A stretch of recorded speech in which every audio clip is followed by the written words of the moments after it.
All right, what is up? The Gaming Chit Chat Show.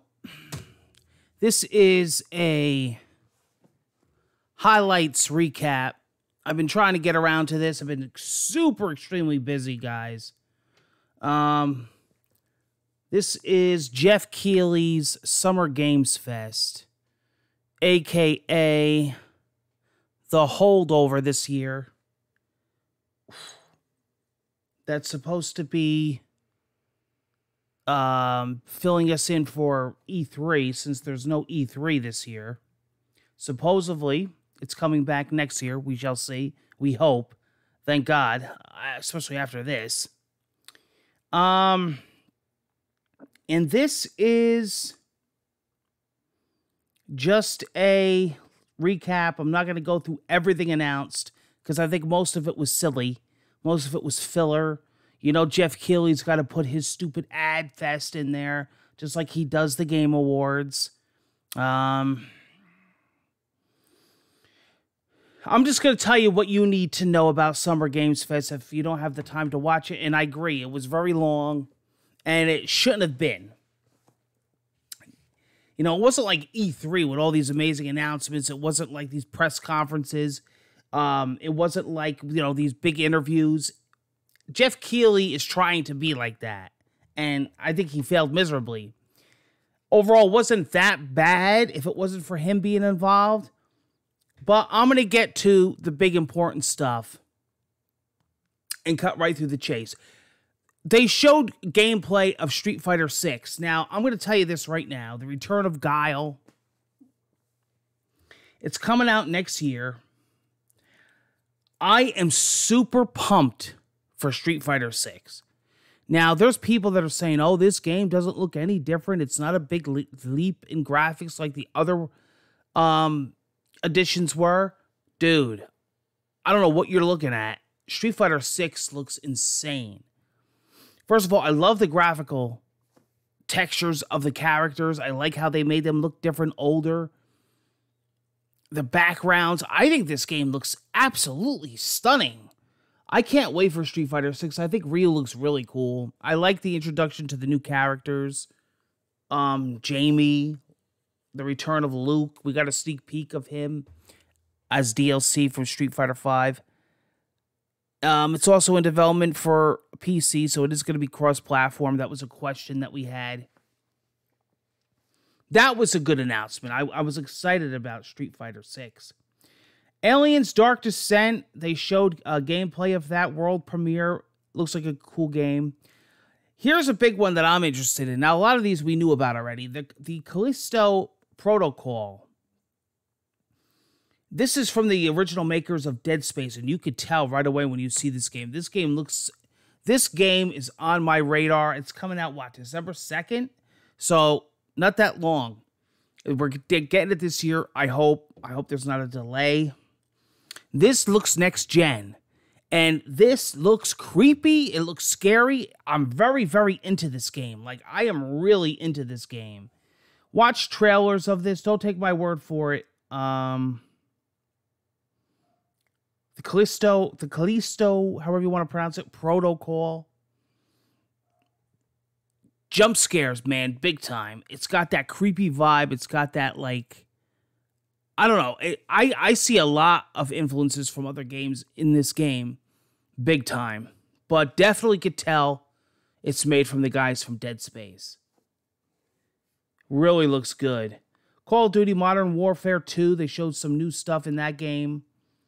The maps look really good. It looks like a return, you know. I get your duties on, you know. Over here at Mary and J Way, we always get our duties on. This looks really good. I was reading a lot of the comments because people tell you how they feel. And a lot of people said they might be returning to Call of Duty this year. It looks really good. That's all I can say. I didn't have a problem with Vanguard. But this game looks really good. I'm skipping ahead here. Stormgate, Highwater, Goat Simulator 3. Come on. Marvel's Midnight Suns. They talked about that. Cuphead's Delicious Last Course DLC. They showed some footage of that. Long-awaited DLC. It's coming out June 30th. All right, Teenage Mutant Ninja Turtles, Shredder's Revenge. I cannot wait for this. I cannot wait for the Cowabunga collection.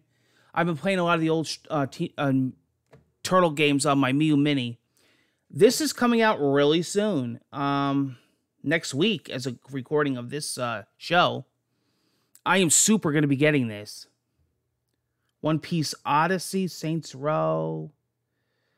Layers of Fears. The new Layers of Fear game. Layers of Fears. Early 2023, I was a big fan of that game. Scary game. And I guess I could end this with, I thought was the biggest news. We knew this already, but this was the official announcement. The Last of Us Part 1, they're calling it. The, not remaster, the remake of the original Last of Us, built from the ground up, new animations, graphically rebuilt from the original, from the new engine. PlayStation 5, The Last of Us Part 1. And it looks good. I'm not going to lie. I've seen the side-by-side screenshots. It looks really good. Am I going to be getting it, replaying it? Of course I am. I'm obsessed. It's one of my greatest games of all time. They talked a little bit about the show, the HBO show as well. They had Ashley Johnson and Troy Baker and Neil Druckmann on with Jeff Keighley. That was cool. They had the interview with them. And yeah, I'm excited for that. What was it, September 2nd? Yeah. So not that far away. I don't know. Overall, I'll give this a 6 out of 10. I think it could have been better. The way it was hyped up, Jeff was hyping this up for months on Twitter. He made it like your heads are gonna explode. I don't think so. And now he's on there saying, well, what did you expect? What did we expect? Look how you hyped it. I'm not into people hyping stuff and then being let down. I'm like against that. But this is different. You hyped this yourself. And I understand you want to hype your show. That's called marketing, sure. But you were making it like, wait until you hear the stuff we're going to announce. We already knew about pretty much everything. Nothing was like, it was basically stuff we knew about, but elaborated on it and showed us more stuff that we wanted to know about and release dates. It wasn't really nothing that we were like, whoa, this exists? Nothing. That E3, that whole vibe is gone, man. I hope E3 comes back next year with a bang. I really do. That's a dream of mine. I know I'm living in the past and things are different now. We're living in the world of microtransactions. We're living in the world of NFTs and idiot people spending thousands of dollars on apes.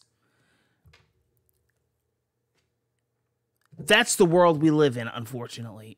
I'm just hoping that we really get that, that E3 back in the day was like Christmas morning, and I hope that returns. I really do. I hope that returns, and I hope that, we get those exciting hype vibes again. I was wanting that from Summer Games Fest, regardless of my, my past experiences with Jeff Keighley. Unfortunately, I called it, and it was exactly what I expected. What do you guys think? What would you give 1 out of 10? What would you give the Summer Games Fest? And also, what was your reaction to this? What were you excited for? What were you let down about? And what did you want to hear more about? I know God of War, Sony, they're going to have their own thing. I know Nintendo's going to have their own thing. Microsoft, Bethesda. So what Summer Games Fest announcement were you excited for? Take care, guys. Comment below. I'll see you next video.